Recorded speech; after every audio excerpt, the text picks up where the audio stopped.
लोकसभा चुनाव को लेकर पहले दौर का मतदान पूरा हो चुका है और दूसरे चरण में चित्तौड़गढ़ संसदीय क्षेत्र में भी मतदान होना है और इसी कड़ी में चित्तौड़गढ़ से बीजेपी के टिकट पर चुनाव लड़ रहे सीपी जोशी के समर्थन में उत्तर प्रदेश के मुख्यमंत्री योगी आदित्यनाथ ने रोड शो कर रैली को संबोधित किया।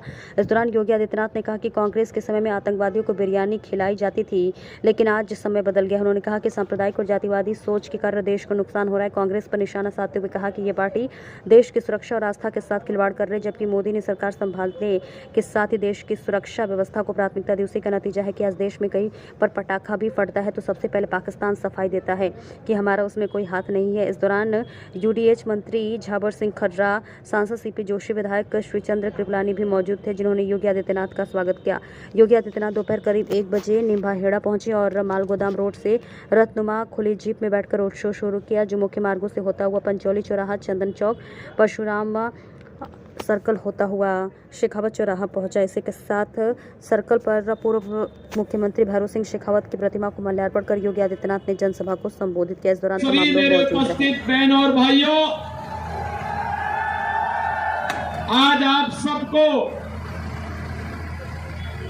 मर्यादा पुरुषोत्तम प्रभु श्री राम की पावन धरा से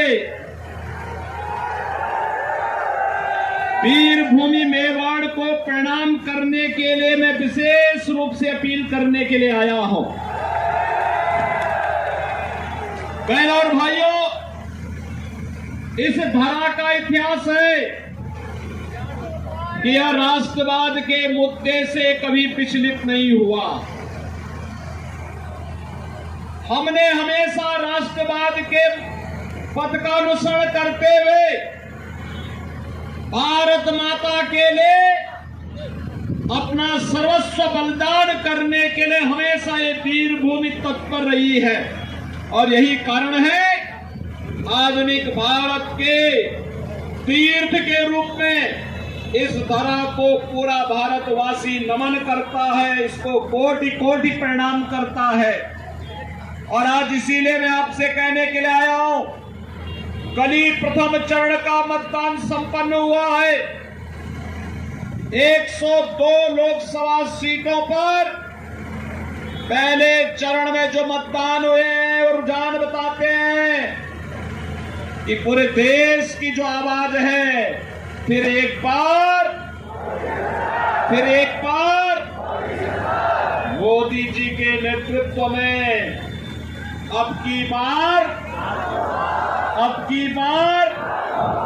400 पार का लक्ष्य अवश्य सफल होने जा रहा है। कल के चुनाव ने आई इस प्रचंड तूफान में मोदी जी को फिर से देश की सत्ता सौंपने का निर्णय लिया है, कोई संदेह नहीं होना चाहिए, क्योंकि कांग्रेस की सांप्रदायिक सोच के कारण, जातिवादी सोच के कारण यह देश पहले ही भारी नुकसान सह चुका है।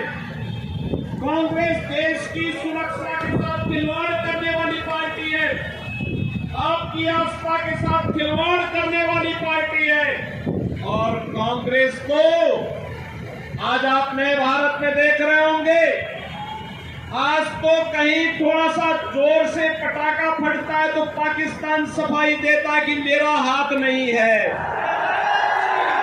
लेकिन बहनों और भाइयों, कांग्रेस के समय में आतंकवादियों को बिरयानी खिलाई जाती थी और अयोध्या में राम के लिए कहा जाता था कि राम पैदा ही नहीं हुए, हमारी आस्था के साथ खिलवाड़ किया जाता था।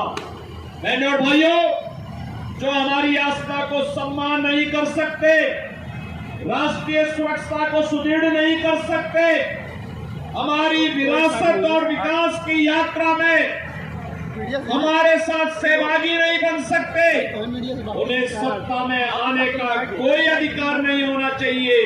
कांग्रेस ये अधिकार अपना खो चुकी है और इसीलिए आप सबसे अपील करने के लिए आए हैं कि आपके लोकप्रिय सांसद और भारतीय जनता पार्टी के प्रदेश के अध्यक्ष श्री सीपी जोशी जी ने साबित किया है जो चित्तौड़गढ़ के सबसे उपयुक्त प्रत्याशी हैं। बहनों और भाइयों, अभी भारतीय जनता पार्टी की प्रदेश में सरकार बनी, सीपी जोशी जी के नेतृत्व में जो कार्य हुआ वो अद्भुत कार्य है। और 2014 में हम दोनों साथ साथ सांसद थे, तब भी जोशी जी कहते थे कि आपको चित्तौड़गढ़ चलना है। मैंने कई बार प्रयास किया। बहनों और भाइयों, हम लोग आज यहां पर आपसे अपील करने के लिए आए हैं और मैं संपूर्ण चित्तौड़गढ़ की जनता से अपील करूंगा कि अपने लोकप्रिय सांसद को इतने वोटों से विजयी बना करके भेजे कि 2014 और 2019 का मिला करके जो संयुक्त होता है उससे अधिक वोटों से सीपी जोशी चुनाव जीत करके दिल्ली जाने चाहिए। अपील करते हुए मैं एक बार फिर से देश की आवाज के साथ चित्तौड़गढ़ और राजस्थान की आवाज भी जुड़े और जो देश की आवाज है कि फिर एक बार मोदी सरकार, इस सरकार के साथ हम यहां के उम्मीदवार के रूप में सीपी जोशी जी को भारी बहुमत से विजयी बनाने की अपील करते हुए मैं अपनी वाणी को देता हूं विराम।